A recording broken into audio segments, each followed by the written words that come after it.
আলহামদুলিল্লাহ, আমাদের কিশোরগঞ্জের 6 আসনের প্রতিমন্ত্রী মহোদয়, পাট ও বস্ত্র প্রতিমন্ত্রী মহোদয় শরীফুল আলম ভাই আমাদের জন্য একটি আন্তনগর ট্রেনের আবেদন করেছেন আমাদের মাননীয় প্রধানমন্ত্রী জনাব তারেক রহমানের কার্যালয়ে।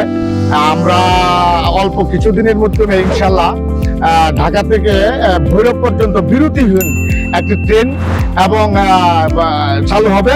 এই জন্য শরীফুল আলম ভাইকে আসলে ধন্যবাদ দিলে হবে না, অত্যন্ত তাকে আসলে সে অনেক বড় মনের মানুষ। তো ইনশাল্লাহ শরীফ আলম ভাই শুধু 6 আসনের গর্ব না, আমাদের কিশোরগঞ্জ জেলার গর্ব। আমরা কিশোরগঞ্জের মানুষ, কিশোরগঞ্জ জেলার মানুষ অত্যন্ত গর্বিত এবং আনন্দিত শরীফুল আলম ভাইয়ের মতো একজন প্রতিমন্ত্রী পেয়েছি। এই জন্য আমরা কিশোরগঞ্জ বাজের পক্ষ থেকে শরীফুল আলম ভাইকে শুভেচ্ছা এবং অভিনন্দন জানাচ্ছি। আমরা ইনশাল্লাহ আমাদের যে ভোগান্তি ছিল সে ভোগান্তি ইনশাল্লাহ কেটে যাবে অল্প কয়েকদিনের মাধ্যমে, আশা করতেছি এই আন্তনগর ট্রেন চালু হয়ে যাবে, আশা করতেছি পুরোপুরি। প্রধানমন্ত্রী কার্যালয় পর্যন্ত সেই নোটিশ চলে গেছে এবং প্রধানমন্ত্রীর যে প্রেস সচিব ওনাও এই কপিতে সিগনেচার করেছে, ইতিমধ্যে আমরা দেখেছি।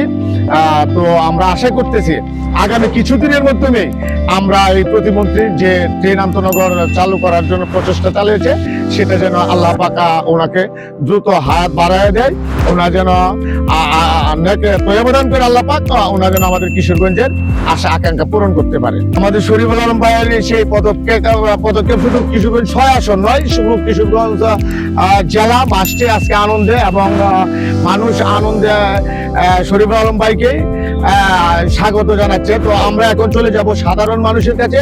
আসলে সে সাধারণ মানুষ এই আন্তনগর ট্রেন চাওয়াতে আসলে তাদের জন্য ব্যবস্থা করায় মানুষ কি ভাবছে, সাধারণ মানুষ কি ভাবছে।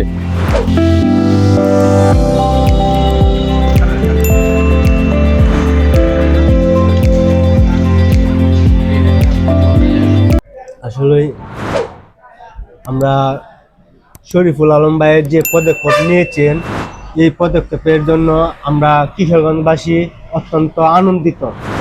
শরীফুল আলম ভাই শুধু কিশোরগঞ্জ না, পুরা কিশোরগঞ্জ জেলার গর্বিত সন্তান। আসলে আমরা কিশোরগঞ্জবাসী শরীফুল আলম ভাইয়ের কাছে সবসময় কৃতজ্ঞ থাকবো। আমরা এখন সাধারণ মানুষের কাছে চলে আসলাম। সাধারণ মানুষ আসলে যে আন্তনগর ট্রেন চালু হওয়ার জন্য শরীফুল আলম ভাই যে পদক্ষেপ নিয়েছেন তাতে কি আপনারা খুশি নাকি?